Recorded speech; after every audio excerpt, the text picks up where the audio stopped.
இது என்னென்னு பார்த்தீங்கன்னா, இது கோவங்காய். இது கிணத்துல காய்ச்சது. இதில் உப்பு போட்டு நல்லா பிணைஞ்சி மாடியில் கொண்டு காய போடலாம். வாங்க மாடிக்கு போகலாம்.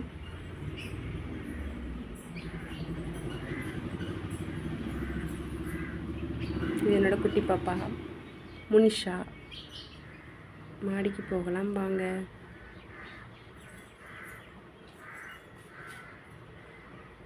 பாப்பா மெதுவாக ஏறுதா மாடி.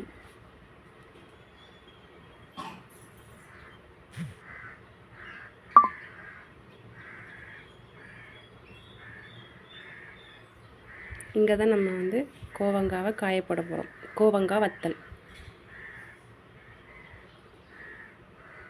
இப்போ இந்த சாக்கில் கோவங்காவை தட்டி நல்லா வெயிலில் காய வைக்கலாம். ஒரு வாரத்துக்கு அப்புறம் இன்றைக்கி தான் நல்லா வெயில் அடிக்குது எங்கள் ஊரில். ஒரு வாரமாக செம மழை. இதான் எங்களோட அழகான கிராமம்.